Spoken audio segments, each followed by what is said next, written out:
Hello student, welcome to learn with Pankaj official की नई video में। तो आज का यह वीडियो उन बच्चों के लिए इंपॉर्टेंट होने वाला है जो बच्चे 2024 में बोर्ड का एग्जाम देंगे। आज की इस वीडियो में हम आपको बताएंगे हिंदी के महत्वपूर्ण बहुविकल्पीय प्रश्न। ठीक है, आज की इस वीडियो में हम आपको 20 ही MCQ बताएंगे जो कि बहुत ही महत्वपूर्ण है हिंदी के लिए। ठीक है, बोर्ड परीक्षा में यहीं से क्वेश्चन आएगा। ठीक है, आज की इस वीडियो में हम आपको जितना भी MCQ बताएंगे ना, उन्हीं से बोर्ड परीक्षा में क्वेश्चन आएगा।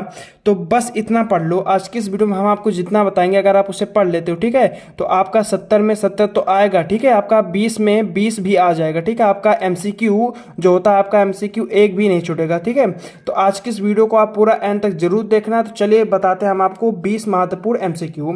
देखिए, सबसे पहला MCQ आपका क्या है। देखिए, पहला क्वेश्चन आपका कलम का सिपाही के रचनाकार है। ठीक है, कलम का सिपाही के रचनाकार कौन है। देखिए, कलम का सिपाही के रचनाकार देखिए यहाँ पर 4 दिए गए हैं ऑप्शन है। अमृत राय, जयशंकर प्रसाद, मुंशी प्रेमचंद और राजेंद्र प्रसाद। ठीक है, तो आपको बताना है इनमें से कलम का सिपाही कौन है। ठीक है, आपको बताना नहीं है, इनमें से क्वेश्चन छाड़ के। ठीक है, आपको एक ओमार्क शीट दिया जाएगा, तो आपको उस ओमार्क शीट में गोला करना है। तो देखिए, कलम का सिपाही के रचनाकार है अमृत राय जी हैं। ठीक है, कलम का सिपाही के रचनाकार अमृत राय जी हैं। उसके बाद क्या है दूसरा, देखिए देखिए चिंतामणि किस विधा की रचना है। ठीक है, चिंतामणि आपका किस विधा की रचना, आपको यह बताना है। निबंध है, नाटक है, कविता या कहानी। ठीक है, तो जो चिंतामणि आपका वो निबंध है। ठीक है, निबंध विधा की रचना है। उसके बाद देखिए तीसरा आपका शुक्ल युग की समय अवधि है। ठीक है, शुक्ल युग की समय अवधि आपको बताना है 1936 से 1943 तक, या 1918 तक, या 1919 1938 तक, या उपयुक्त में से कोई नहीं। ठीक है, तो आपको बताना है। तो जो शुक्ल युग की समय विधि है वो 1919 से 1938 तक है। ठीक है, 1919 से 1938 तक की शुक्ल युग की समय अवधि है। आपको इसे अच्छे से याद कर लेना है। देखिए, उसके बाद चौथा है आपका गबन किसकी रचना है। ठीक है, गबन किसकी रचना है, तो गबन आपको बताना है मुंशी प्रेमचंद, हरिकृष्ण प्रेमी, निराला या जयशंकर प्रसाद। ठीक है, इनमें से किसकी रचना है गबन, तो गबन आपका है मुंशी प्रेमचंद। ठीक है, गबन आपका मुंशी प्रेमचंद की एक बहुत ही महत्वपूर्ण रचना है। ठीक है, उसके बाद देखिए आपका पांचवा क्या है। पांचवा है प्रिय प्रवास। प्रिय प्रवास किस युग की रचना है। ठीक है, प्रिय प्रवास किस युग की रचना है।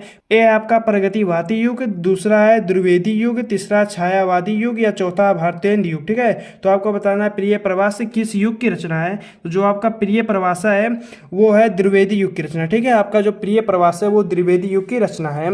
उसके बाद देखिए आपका छठा नंबर क्या है। छठा नंबर है मधुशाला किसकी रचना है। मधुशाला आपको बताना है कि किसकी रचना है। तो आपका जो मधुशाला है वो हरिवंश राय बच्चन जी की रचना। ठीक है, आपको बताना कि हरिवंश राय बच्चन जी की मधुशाला रचना है। ठीक है, उसके बाद देखिए सातवां नंबर क्या है। सातवां नंबर आपका भारत भारती किसकी रचना है। जो भारत भारती ये रचना है वो किसकी है। ठीक है, आपको बताना है ए सियाराम शरण गुप्त, या जयशंकर प्रसाद, या मिथिलेरी शरण गुप्त, या महादेव वर्मा। ठीक है, तो आपको बताना है इसमें से किसकी रचना है भारत भारती। ठीक है, तो आपका जो भारत भारती है रचना वो है मिथिलेरी शरण प्रसाद। ठीक है, मिथिलेरी शरण प्रसाद जी की यह रचना है। ठीक है, उसके बाद देखिए आठवां है मतीराम। ठीक है, मतीराम किस युग के कवि हैं। जो मतीराम है आपके वो किस युग के कवि हैं। वो आधुनिक काल के हैं, भक्ति काल के हैं, रीति काल के हैं, या आदि काल के। ठीक है, तो आपको बताना है कि राम जी जो हैं वो आपके रीति काल। ठीक है, मतीराम जी आपके रीति काल के कवि हैं। चलिए उसके बाद देखते हैं नौवां क्वेश्चन क्या है। देखिए नौवां क्वेश्चन है रोला छंद में कुल कितने चरण होते हैं। ठीक है, आपको बताना है कि रोला छंद में कुल कितने चरण होते हैं। 3 होते हैं, 5 होते हैं, या 2 होते हैं, या 4 हो। ठीक है, तो देखिए रोला छंद में आपके कुल रोला छंद में जो है आपका कुल कितना होता है, आपका 4 होता है। ठीक है, 4 चरण होते हैं रोला छंद में। उसके बाद देखिए आकर्षण। ठीक है, आकर्षण शब्द में किस उपसर्ग का प्रयोग किया गया है। आकर्षण शब्द में किस उपसर्ग का प्रयोग किया गया।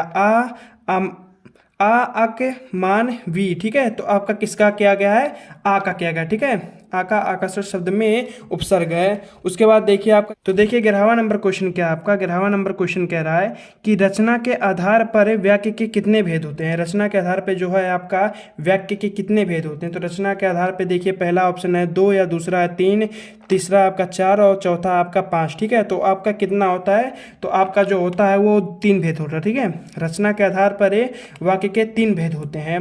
उसके बाद देखिए बढ़ावा क्या है, दशानंद में कौन सा समास। ठीक है, दशानंद में कौन सा समास है, द्विंग, बहुव्रीहि, कर्मधारय या तत्पुरुष। ठीक है, तो आपका बताना है कौन सा समास है। तो जो आपका दशानंद है इसमें बहुव्रीहि समास। ठीक है, बहुव्रीहि समास है। उसके बाद देखिए आपका 13वां है, आसु का तत्सम रूप क्या है। ठीक है, आसु का जो है आपका तत्सम की क्या है, तो आसु का तत्सम रूप असु है। ठीक है, आपका जो आंसू है उसका तत्सम रूप असु है। उसके बाद देखिए 14, आपका 14वां नंबर क्वेश्चन क्या है, कृतवाच्य में किसकी प्रधानता होती है। ठीक है, आपका कृतवाच्य में किसकी प्रधानता होती है, कर्म की प्रधानता होती है, भाव की प्रधानता या कर्म की प्रधानता या उपयुक्त में से कोई नहीं। ठीक है, तो आपको बताना किसकी प्रधानता होती है, तो आपका कर्ता की प्रधानता हो। ठीक है, आपका इसमें कर्ता की प्रधानता होती है।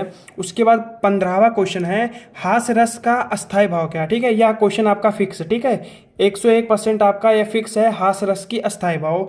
तो आपका हास रस की जो अस्थायी भाव है वो क्या है, देखिए शोक है, हास्य है, निवेद है, रीति है। ठीक है, तो आपका हास रस की अस्थायी भाव हास है। ठीक है, आपका हास्य रस की अस्थायी भाव हास है।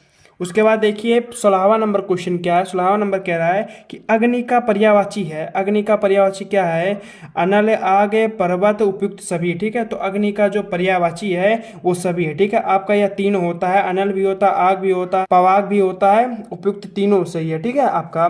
उसके बाद अब चलिए देखते हैं 17वां नंबर प्रश्न।